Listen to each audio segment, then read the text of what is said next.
Admiral Vextara stood on the bridge of her command ship, watching her fleet die.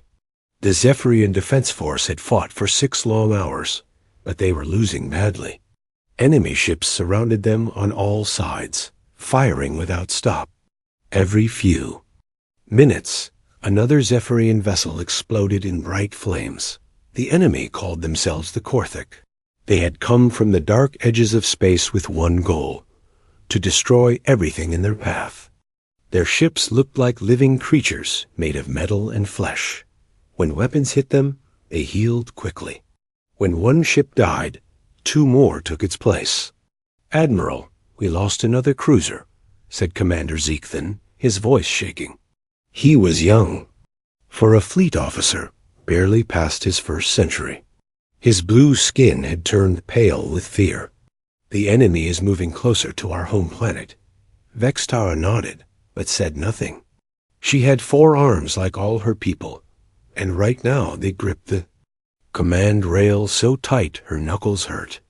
Below them, on the planet Kepler 438b, 3 billion Zephyrians waited. They trusted her to keep them safe. But how could she fight an enemy that would not die? The main screen showed the battle in all its terrible glory. Korthik ships moved like sharks through water. They were huge, some as long as small moons. There, weapons fired green beams that cut through Zephyrian armor like it was paper. When they hit a ship, that ship was gone. "How many ships do we have left?" Vextara asked. 42 combat vessels, Admiral." "We started with 120. The numbers hit her like a punch to the stomach. In 6 hours, they had lost almost 2/3 of their fleet. At this rate, they would all be dead within the hour. "Sir, the enemy is forming up for planetary bombardment," reported Lieutenant Valmora from the weapons station. "Their big ships are moving into position." Vextara closed her eyes for a moment. She had seen what Korthik bombardment could do.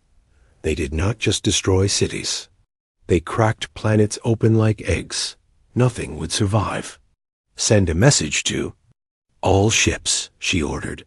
"Tell them to fight to the last breath. Our people are counting on us." But even as she gave the order, Vextara knew it was hopeless. The Korthik had too many ships, too much firepower. Her brave pilots were flying into certain death. The bridge shook as enemy fire hit their shields. Red warning lights flashed everywhere. The smell of burning circuits filled the air. "Hull breach on deck 7, called out the damage control officer. "We're losing atmosphere." "Seal it off," Vextara commanded. "How are our weapons?" "Forward. Guns are down to 60% power. The main cannon is overheating." More bad news. Their ship was falling apart around them, just like the rest of the fleet. On the screen, she watched a Korthik dreadnought fire its main weapon at a Zephyrian destroyer. The beam was so bright it hurt to look at. When the light faded, the destroyer was gone. Not damaged, not disabled. Gone. "Admiral, Captain Mortek is requesting permission to ram the enemy flagship," Commander Zeekthan reported. Vextara's blood went cold. Ramming attacks were suicide missions. But sometimes, when all else failed, they were the only option left. "Tell Captain Mortek to wait. We're not at that point yet." But she knew they were close. Very close. The communications officer, a young female named Shandira, looked up from her station. "Admiral, I'm picking up distress signals from the colony ships. The civilians are trying to evacuate, but the Korthik fighters are hunting them down." Now Vextara felt real anger. The Korthik were not just invaders. They were monsters who killed the innocent for sport.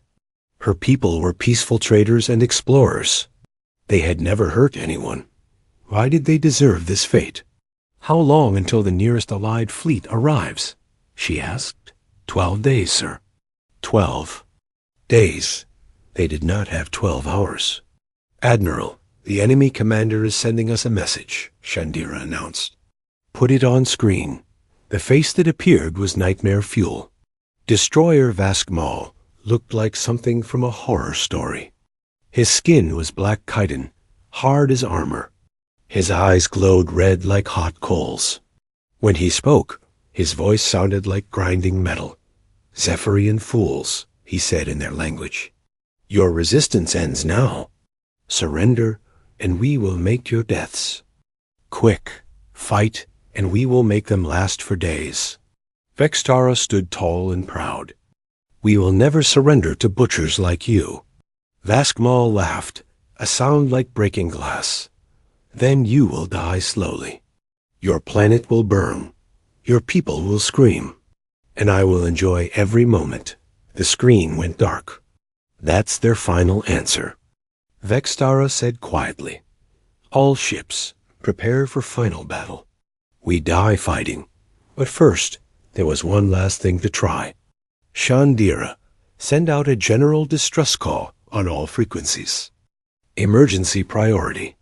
Sir, there's no one close enough to help us. Do it anyway. Maybe someone will hear us.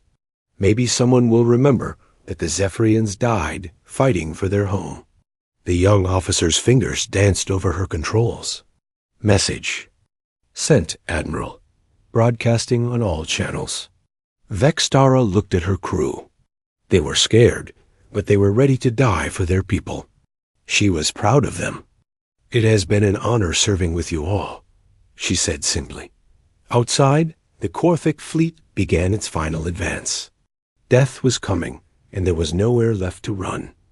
But in the cold darkness of space, something impossible was about to happen. Help was coming from a place no one expected, from a species no one had ever heard of. The message was traveling through space at light speed, reaching out into the void. And somewhere out there, someone was listening, someone who would not let innocent people die without a fight. The Zephyrians did not know it yet, but their darkest hour was about to become their salvation. The universe was about to learn that. There were some species you did not threaten, and humanity was one of them. Something strange began to happen 3,000 kilometers from the battle. Space itself started to bend and twist, like someone was stirring thick soup. The stars seemed to stretch and blur. Reality looked like it was tearing apart. The Zephyrine. Sensor operators noticed it first. Their instruments went crazy, showing energy readings that made no sense. Numbers that should not exist appeared on their screens. "Admiral, we're detecting massive space distortion," reported Lieutenant Velmora. "It's like nothing I've ever seen." Vextara looked at the tactical display. A swirling hole was opening in space, glowing with blue-white energy. It grew larger. By the second, spinning like a hurricane made of light. "What is that thing?" Commander Zeke then whispered, but no one had an answer. In all their history, the Zephyrians had never seen anything like it. Their science books had no explanation for holes. In space that glowed and spun, the Korthic fleet noticed it too. Some of their ships turned toward the strange phenomenon, weapons ready. Destroyer Vaskmal watched from his flagship, his red eyes narrowing with suspicion. "What new weapon do the prey creatures think to use?" He growled to his officers. "No matter. We will destroy it like everything else." But before the Korthic could react, something emerged from the swirling portal. It was a ship, but unlike any vessel anyone had ever seen. The craft was angular and sharp, built for war. Its hull was dark gray, so dark it seemed to eat light instead of reflecting it. Strange markings covered its surface in white paint. Gun. Ports lined its sides like the teeth of a predator. It was smaller than the Korthic dreadnoughts, but it radiated danger like heat from a fire. "By the ancient stars," Vextara breathed. "What is that?" Her crew stared in amazement.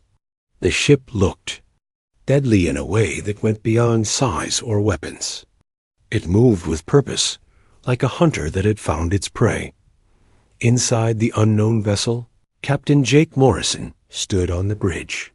He was 45 years old, with gray hair and hard eyes that had seen too much war.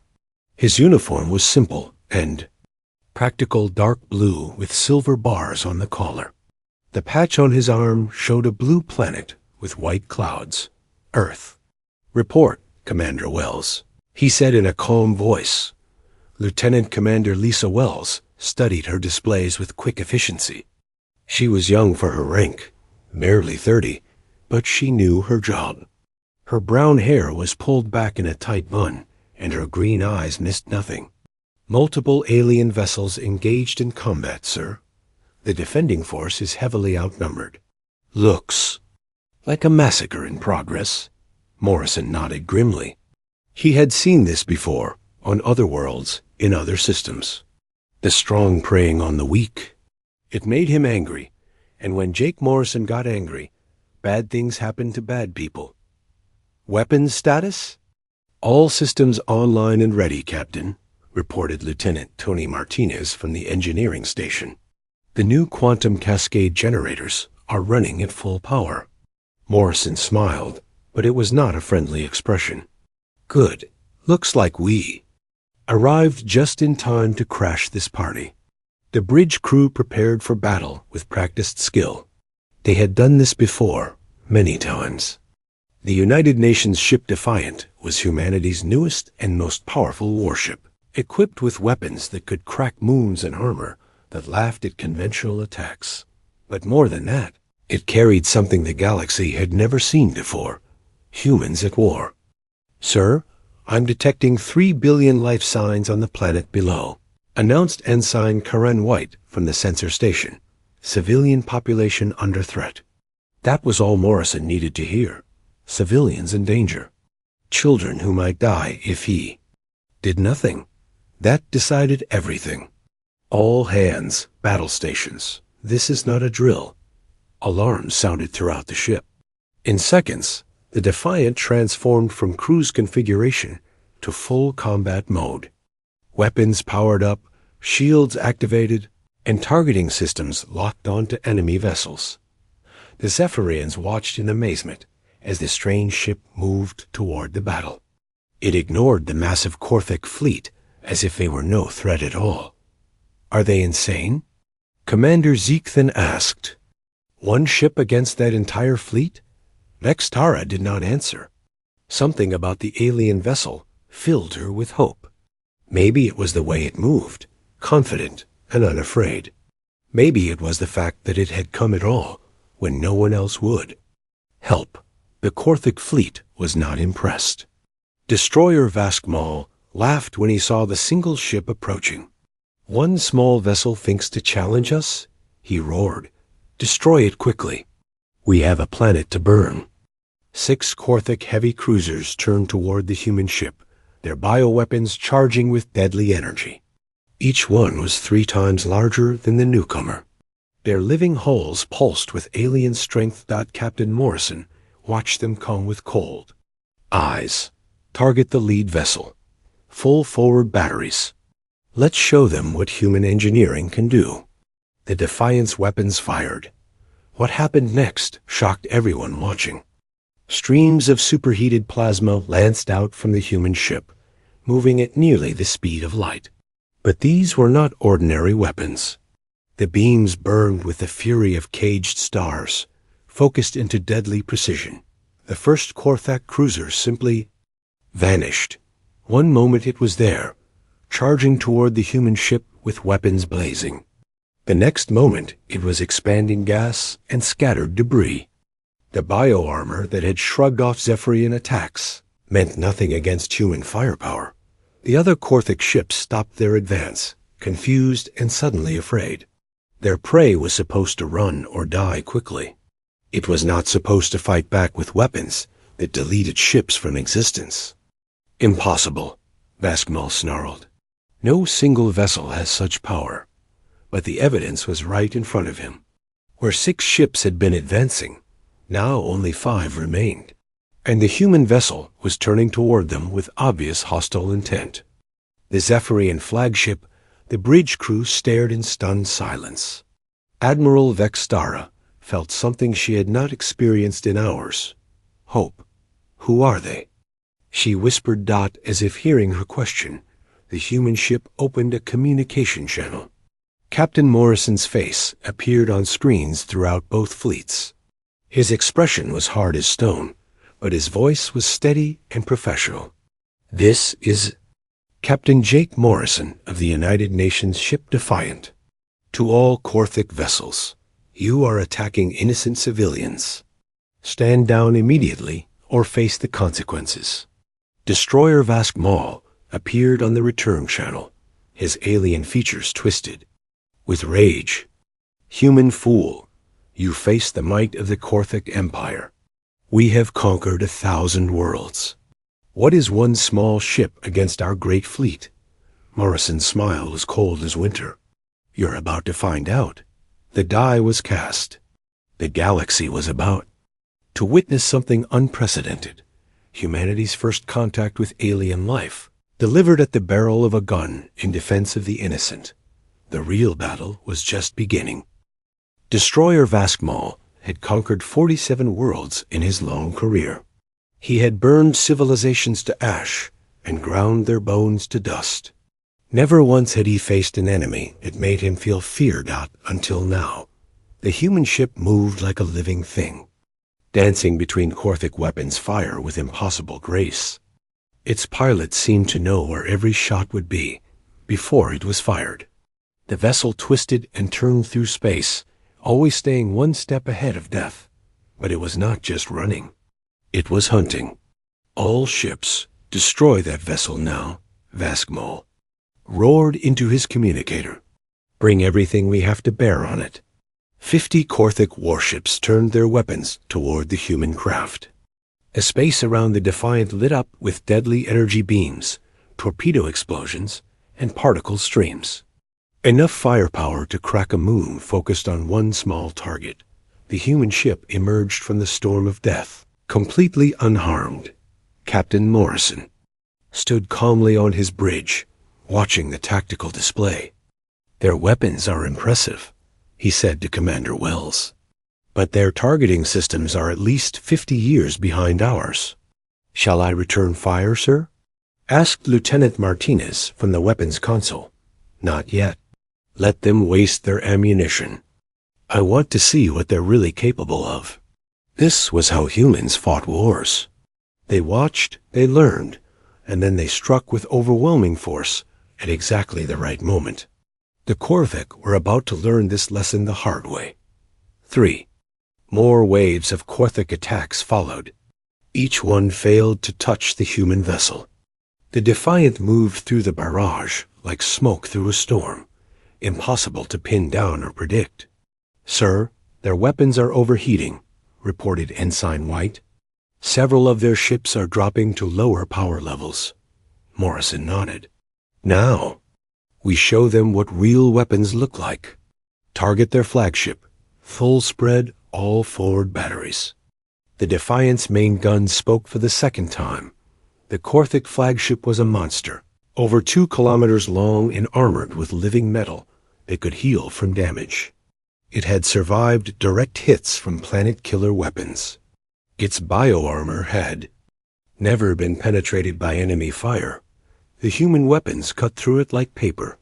Beams of pure energy, hotter than the core of a star, sliced the great ship in half. The bioarmor screamed as it died, a sound that carried through space itself. The flagship broke apart in slow motion, its 2 halves spinning away from each other in opposite directions. Destroyer Vask Maul died without understanding what had killed him. "Direct hit on enemy flagship," Commander Wells reported with satisfaction. "Target destroyed." The Korthic fleet fell into chaos. Their supreme commander was dead, killed by weapons they could not understand. Ships that had been advancing in perfect formation suddenly scattered in all directions. But Captain Morrison was not finished with them. "Target the heavy cruisers next," he ordered. "I want them to know there's nowhere to run." The Defiant began its deadly work in earnest. Human weapons technology, developed through centuries of warfare on Earth and perfected in the depths of space, proved itself against alien armor and alien tactics. Each shot found its mark. Each target died quickly and completely. The Korthik, ships built to regenerate from damage, found themselves facing energy that operated at the molecular level. There was nothing left to regenerate from. Lieutenant Tony Martinez monitored the weapon systems from engineering. The new quantum cascade generators were performing even better than expected. They could maintain this rate of fire for hours without overheating. "Captain, all weapon systems operating at peak efficiency," he reported. "We can keep this up as long as needed." "Good, because we're not stopping until every last one of these butchers is dead or running." This was the human way of war. Not just victory, but complete and total victory. When humans decided to fight, they fought to win, and they did not stop until the enemy was no longer a threat to anyone. The Zephyrian fleet watched in amazement as the single human ship tore through the Korthik forces like a blade through cloth. Admiral Vextara found herself holding her breath as she witnessed impossible things. How are they doing this? Commander Zekthan whispered, "One ship cannot defeat an entire fleet." But they were watching it happen. The human vessel moved with deadly purpose, its weapons reaching out to touch enemy ships that immediately ceased to exist. It was like watching a force of nature at work. "Admiral, the Korthik are trying to retreat," reported Lieutenant Velmora. "Some of their ships are turning away from the planet." Vextara watched the tactical display. Indeed, several Korthik vessels were breaking off from the attack and heading for the edge of the system. They had seen enough death and wanted no more of it, but the human ship was not letting them go. "This is Captain Morrison to all Korthik vessels," came the transmission. "You came here to kill innocent people. Now you want to leave? I don't think." So, the Defiant changed course, moving to intercept the fleeing ships. Its weapons continued their deadly work, reaching out across impossible distances to destroy enemies that thought they were safe. A Korthik destroyer tried to hide behind a small moon. The human weapons found it anyway, the energy beams bending around the celestial body through some impossible science to strike their target. A heavy cruiser attempted to jump to faster-than-light speed. The human ship somehow predicted where it would emerge and was waiting for it with fully charged weapons. One by one, the Korthik ships died. Not in glorious battle, but in confused panic as they faced an enemy that seemed to know their every move before they made it. Sergeant Amy Rodriguez watched the destruction from the Marine Bay, where her soldiers were suited up and ready for boarding actions that would never come. The enemy ships were being destroyed too quickly for capture operations. "Sir, enemy forces are in full retreat," she reported to Captain Morrison. "What are your orders?" Morrison's voice was cold as space itself. "No mercy for child killers. Hunt them down, all of them." The few surviving Korthik ships scattered in all directions, desperately trying to escape the human vessel that had destroyed their entire fleet. But there was nowhere to run. The Defiant was faster, better armed, and crewed by people who would not stop until justice was done. The battle was becoming a rout, and the galaxy was about to learn that there were some species you simply did not threaten. The age of human dominance in space had begun with fire and fury, and it would be remembered for 1,000 years. The hunt lasted 3 hours. What had started as a desperate defense of an innocent world became a systematic execution of every Korthik ship in the system. The human vessel moved through space like an avenging angel, its weapons never missing, never failing to destroy their targets. Captain Morrison stood on his bridge, watching the tactical display as the last few enemy contacts tried to escape. His face showed no emotion, but his crew knew him well enough to see the cold anger in his eyes. The Korthik had made a fatal mistake when they decided to attack civilians. "Status report, Commander Wells," he said quietly. Lisa Wells checked her instruments with professional precision. 87 enemy vessels destroyed, sir. 5 attempting to flee toward the system edge. No damage to our ship. No casualties among our crew. The numbers were staggering. An entire invasion fleet wiped out by a single human warship in less than 4 hours. It was the kind of victory that would be talked about for generations. Time to intercept the fleeing vessels? 14 minutes at current speed, Captain. Morrison nodded. Take us in. No survivors. The remaining Korthik ships were running as fast as their engines could push them. But the human vessel was faster. It closed the distance with steady determination, like death itself pursuing the guilty. Lieutenant Martinez monitored the ship's systems from engineering. The quantum cascade generators were still running smoothly, showing no signs of strain despite hours of continuous firing. Human technology was proving its superiority in every possible way. Captain, all systems green across the board, he reported. We can maintain this pace indefinitely. Acknowledged. Prepare for final engagement. The first fleeing ship was a Korthik light cruiser, badly damaged from earlier fighting, but still dangerous. Its captain had seen his entire fleet destroyed and was desperate to escape with news of this terrifying new enemy. He never got the chance. The Defiance weapons reached out across space to touch the fleeing vessel. The light cruiser vanished in a brief flash of plasma fire, its biohull unable to withstand the focused fury of human engineering. Target destroyed, Wells announced. 4 remaining. The second ship tried a different tactic. It launched a spread of torpedoes back toward the pursuing human vessel, hoping to slow it down or damage it enough to allow escape. The torpedoes were fast and deadly, each one carrying enough explosive power to crack open a battleship.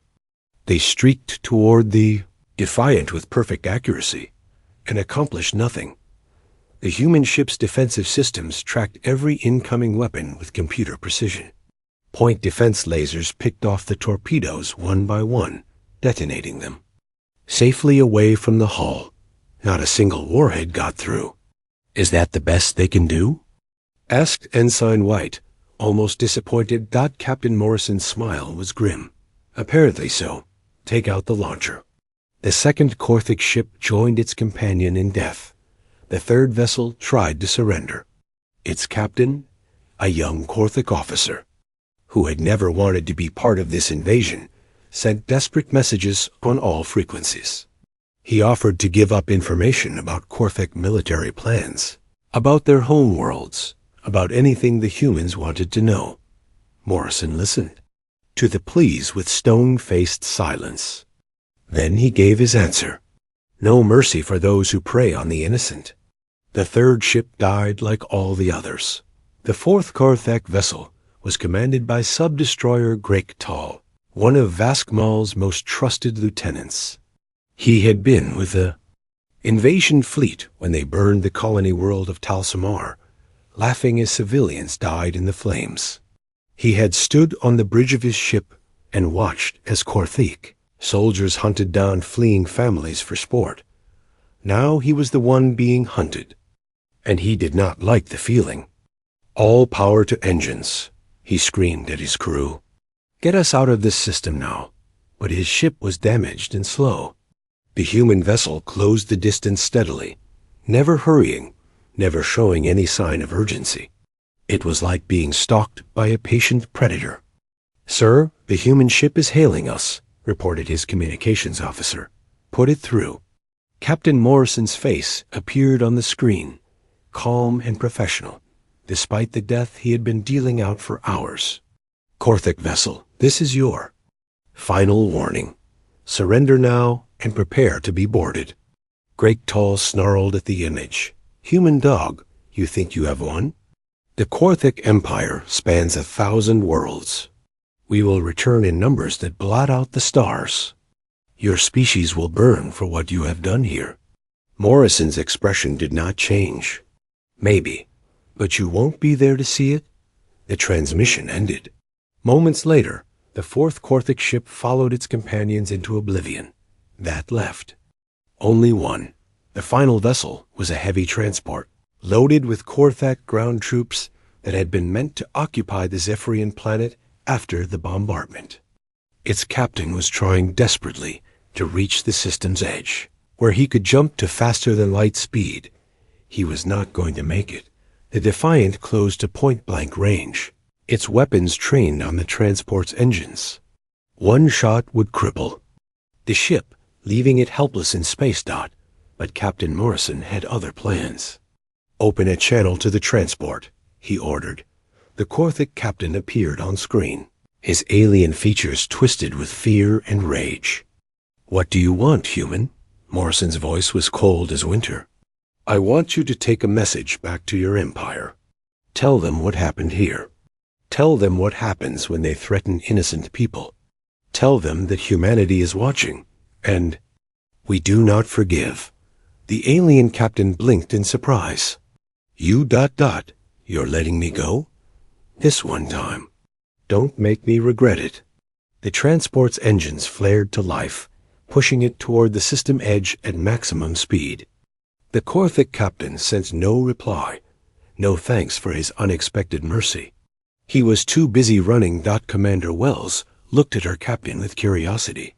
"Sir, why let him escape? He'll warn their empire about us." Morrison smiled grimly. "That's exactly what I want him to do. Let the Korthak Empire know that there's a new player in the galaxy. Let them spread the word about what happened here. Fear is a weapon too, Commander. And sometimes it's more effective than guns." The battle was over. An entire Korthak invasion fleet had been destroyed by a single human warship. The planet below was safe, its 3 billion inhabitants saved from certain death. But this was more than just a military victory. It was humanity's announcement to the galaxy that they had arrived, and they would not tolerate those who preyed upon the innocent. Admiral Vextara watched the human ship turn back toward her surviving vessels.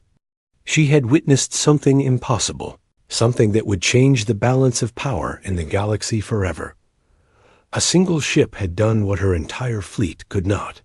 A single species had shown more courage and strength than entire alliances. Of worlds, the Zephyrians were safe.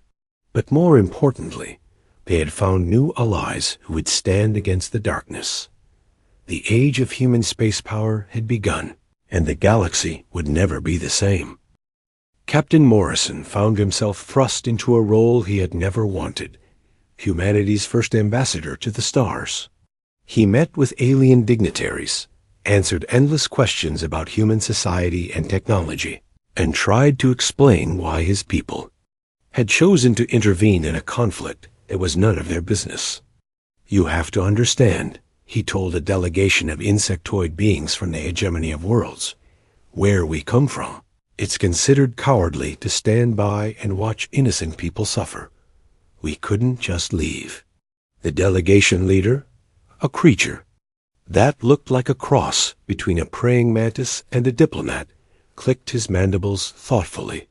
This concept. The aftermath of the battle was eerily quiet. Where once nearly 100 Korthak warships had filled space with their dark presence, now only debris and fading energy signatures remained. The human vessel floated among the wreckage like a silent guardian, its weapons finally at rest. Admiral Vextara stood on her bridge, staring at the tactical display that showed the impossible truth. An entire invasion fleet destroyed. 3 billion lives saved. All because of one ship from a species no one had ever heard of. "Admiral," Commander Zekvin said quietly, "the human vessel is approaching our position." Vextara straightened her uniform and prepared to meet the beings who had saved her world. Whatever these humans were, they deserved her respect and gratitude. "Open a channel," she ordered. Captain Morrison's face appeared on the main screen. Up close, Vextara could see the lines of experience around his eyes, the quiet confidence of a man who had faced death many times and survived. His uniform was simple but clean, marked only by small symbols that meant nothing to her but probably told the story of his service. This is Admiral Vextara of the Zephyrian Defense Force, she said formally. Captain Morrison, your intervention has saved 3 billion innocent lives today. My people are in your debt. Morrison's expression softened slightly. No debt is owed, Admiral. We simply did what any civilized species should do when faced with brutality against the innocent. We're glad we could help. The simplicity of his words struck her. Here was a being who had just performed what could only be called a miracle of warfare, and he spoke of it as if it were routine, as if saving entire worlds was just part of his job. Captain, I must ask ... what are you? In all our histories, we have never encountered a species with such military capability. Morrison considered his words carefully. We call ourselves human. We come from a planet called Earth, in a system about 40 light years from here. We've been exploring space for about 2 centuries now, but this is our first contact with other intelligent life. The revelation sent shockwaves through the Zephyrian bridge crew. First contact. This was how humanity had chosen to introduce itself to the galaxy, by destroying an entire enemy fleet in defense of strangers. Your weapons technology is far beyond anything we've seen, Vextara continued. How is such power possible? We've had a lot of practice building weapons, Morrison replied grimly. Humans have been fighting wars for thousands of years. We've learned to be very good at it. Lieutenant Commander Wells stepped forward. Admiral, we'd like to offer medical assistance to your wounded and help with ship repairs if you need it. The offer surprised Vextara. These humans had just demonstrated the ability to destroy entire fleets, but their first thought after battle was to help the injured. What kind of species were they? We would be grateful for any assistance, she replied. Many of our ships are badly damaged, and we have hundreds of wounded. Over the next several hours, the Defiant proved that human technology was not limited to weapons of war. Medical teams beamed over to the Zephyrian ships with equipment that could heal injuries thought impossible to treat. Engineering crews worked alongside alien technicians to repair damage that would have taken weeks to fix. Dr. Helen Martinez, the ship's chief medical officer, worked tirelessly to save Zephyrian lives.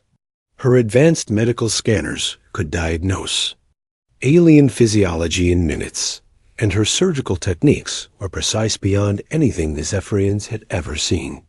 Your people are natural healers, Admiral Vextara observed as she watched the human medical team work. We have to be, Dr. Martinez replied sadly. We've caused enough wounds over the centuries. The least we can do is learn to heal them. As word of the battle spread through the Zephyrian communication networks, the story took on legendary proportions. A single alien warship had appeared from nowhere and single-handedly destroyed the most feared invasion fleet in the galaxy. The news spread from planet to planet, system to system, carried by merchants and travelers, who could barely believe what they were reporting. On the Galactic Council Station at Alpha Centauri Prime, emergency sessions were called to discuss the implications. Species that had cowered before Korthic threats for generations suddenly found hope. If these humans could defeat the Korthic so easily, perhaps the galaxy's long nightmare was finally ending, but not everyone was celebrating.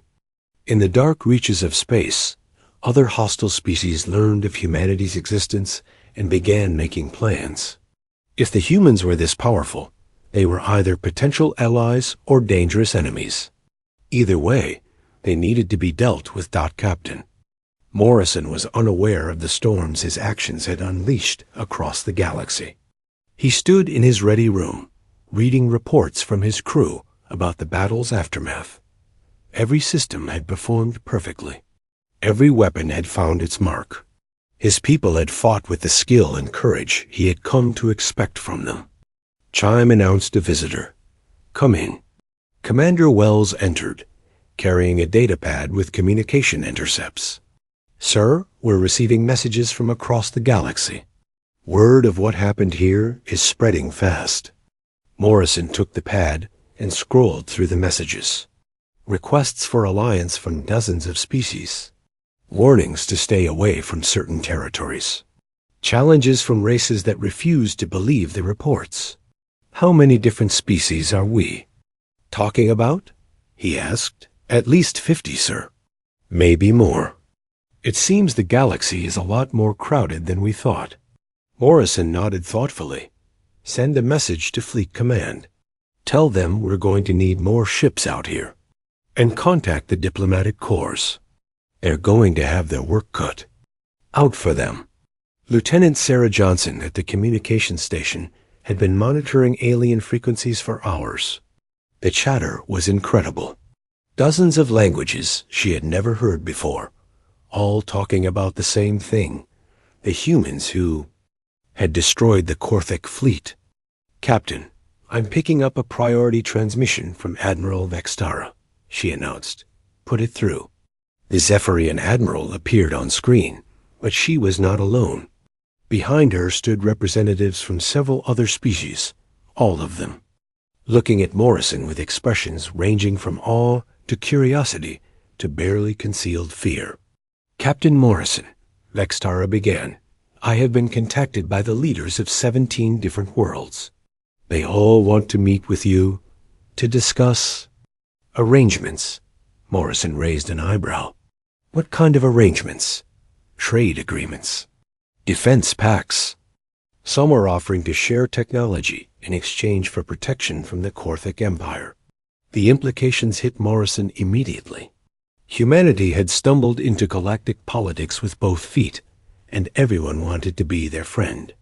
Or at least, everyone wanted to avoid being their enemy. Admiral, with respect, that's above my pay grade. I'm a military officer, not a diplomat. I understand, Captain. But you should know that your actions today have changed everything.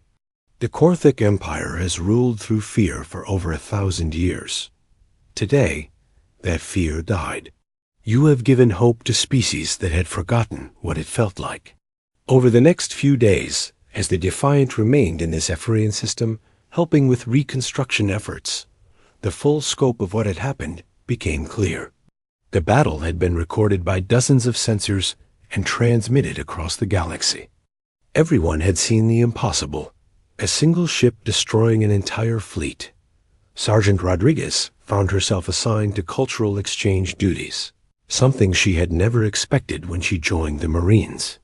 She spent hours talking with Zephyrian soldiers, learning about their society and sharing stories of human military history. Your people have been at war for how long? Asked Captain Mortek, a grizzled Zephyrian veteran. Pretty much our entire history, Rodriguez admitted. We fought wars over territory, resources, religion, politics. You name it, we've had a war about it. The alien officer was quiet for a long moment. And yet you came to help us. People you had never met, on a world you had never seen. That's what we do, Rodriguez said simply. When someone needs help, humans help. It's who we are. Lieutenant Martinez had been working around the clock with Zephyrian engineers, helping to repair their damaged ships. The aliens were amazed by human technology, but also by human ingenuity. Where Zephyrian repairs were precise and methodical, humans improvised and adapted. Your people think differently than we do, observed Engineer Talvek as they worked on a damaged plasma conduit. You see problems as puzzles to be solved, not obstacles to be overcome. Maybe that's why we're good. At war, Martinez replied. Every battle is just a puzzle with very high stakes. As the days passed, more ships arrived in the system. Not human ships, but vessels from dozens of different species who wanted to see the legendary human warship for themselves. The space around Kepler 438b became a gathering point for representatives from across the galaxy.